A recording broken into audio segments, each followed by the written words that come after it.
ప్రజలారా, ధర్మమే రాజ్య పాలనకు ఆధారం. న్యాయం, సత్యం, ధర్మ పరిరక్షణ ఇవే నా రాజధర్మ సూత్రాలు.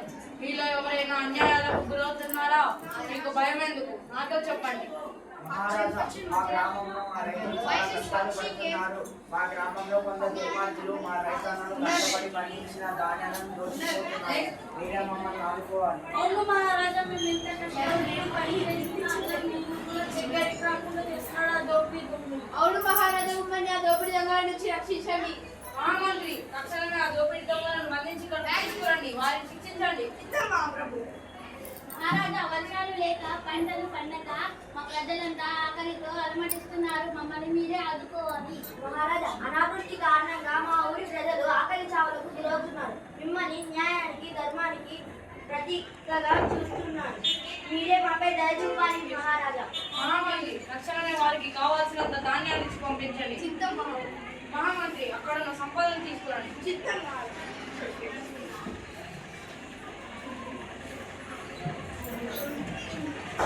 సంపదను తీసుకొని సంతోషంగా ఉండండి.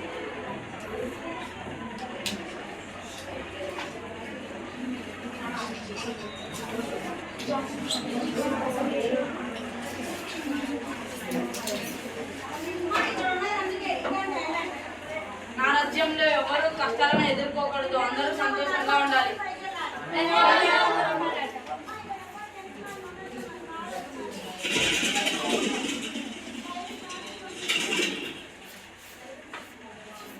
మహారాజా, మహారాజా, మహారాజా, మహారాజా, నన్ను కాపాడండి. ఆ దైవ నన్ను ధర్మంతో వస్తుంది, అది నన్ను చంపాలని చూస్తుంది. నన్ను రక్షించండి. పావురమ్మ, నీవు భయపడకు, నేను నిన్ను రక్షిస్తాను. నేనుండగా నీ ప్రాణాలకు ఎటువంటి ముప్పును రానివ్వను. నేను నీకు అండగా ఉన్నాను, నీవు భయపడకు.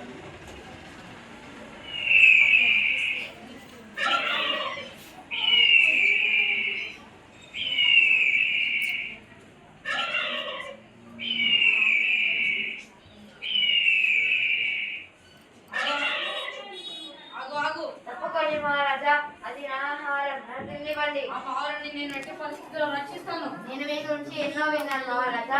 సత్యానికి, ధర్మానికి ఎటువంటి కలసం లేనివాడని విన్నాను. నేను ఇక మిక్కిలి ఆకలితో ఉన్నాను. ఇప్పుడు ఈ క్షణం నేను ఆ పావులను తినకపోతే చనిపోతాను. అప్పుడు నేను చనిపోయిన ఆ పాపం మీకేగా. నేను చనిపోతే నా భార్య పిల్లలు కూడా చనిపోతారు. ఒక్క ప్రాణాన్ని కాపాడి ఇన్ని ప్రాణాలను హింస చేయడం మీకు ధర్మమా? ధర్మం అనేది అన్నిటికీ మేలు కలిగించేదిగానే ఉండాలి. ఆ పావురం నన్ను ప్రాణభయంతో వచ్చి శరణు వేడింది. ఆ పావురం ప్రాణాలను కాపాడతానని నేను మాటిచ్చాను. అది నాకు వేదరక్షించబడిన ఆహారం. దేగలు పావురాలను తింటాయని వేదవచనం కూడా ఉంది. ఏ ప్రాణిని తినాలో ముందే నిర్ణయించబడినది. కావున అది నా ఆహారం. నన్ను తినివ్వండి మహారాజా. అది అలా అయితే ఆ పావురం నన్ను ప్రాణభయంతో వచ్చి ఆశ్రయించింది. ఆశ్రితులను రక్షించడం ధర్మం. ఎటువంటి మూర్ఖుడైనా ప్రాణభయంతో వచ్చిన ఆశ్రితులను విడిచిపెట్టడు. మరి నేను ఆ పావురాన్ని నీకు ఎలా విడిచిపెడతాను? అది ధర్మం ఎలా అవుతుందో నీవే చెప్పు. అన్న ఆకలి బాధ ఏమిటి? ఈ బాధ ఆకలి తీయడమే అయితే ఆ వనంలో ఉన్న ఎన్నో జంతువుల, జింకలు, పందుల మాంసం తెచ్చి పెడతా, కావాల్సినంత తిను.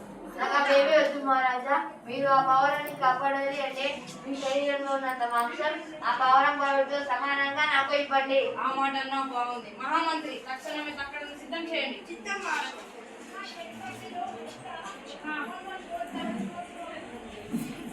పావురమ్మ, నీవు వెళ్ళి ఆ తక్కడలో కూర్చో. మహారాజా, నేను మా ప్రాణాలు కాపాడమని అడిగాను, కానీ మీ ప్రాణాలు పనంగా పెట్టమని కాదు. నేను మీకు గారం కావాలని అనుకోవడం లేదు. పర్లేదు పావురమ్మ, ఆ సిద్ధులను రక్షించడం ధర్మం. నేను నా ధర్మాన్ని పాటిస్తున్నాను. ధర్మ రక్షణే నా కర్తవ్యం. నేను నా ప్రాణాల కంటే నా మాటకే ఎక్కువ విలువిస్తాను. నేను ఆడిన మాటను నిలబెట్టుకుంటాను. నీవు వెళ్ళి ఆ తక్కడలో నిశ్చింతగా కూర్చో.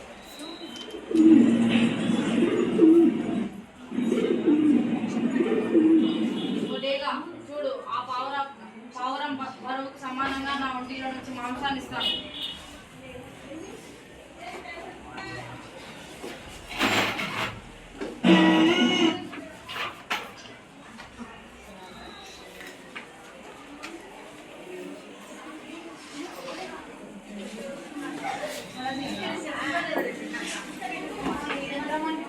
ఇదేంటి ఆశ్చర్యంగా ఉంది. నా ఒంటిలో నుంచి ఎంత మాంసం వేసినా అక్కడ పావురం వైపు మొక్కి చూపుతుందేంటి? కానీ నేను ఆ పావురాన్ని ఎలాగైనా కాపాడాలి. ఒక పని చేస్తా, ఆ ప్రాణాలను పనంగా పెట్టాను, ఆ పావురాన్ని కాపాడతా. నేనే వెళ్ళి అక్కడ కూర్చుంటా.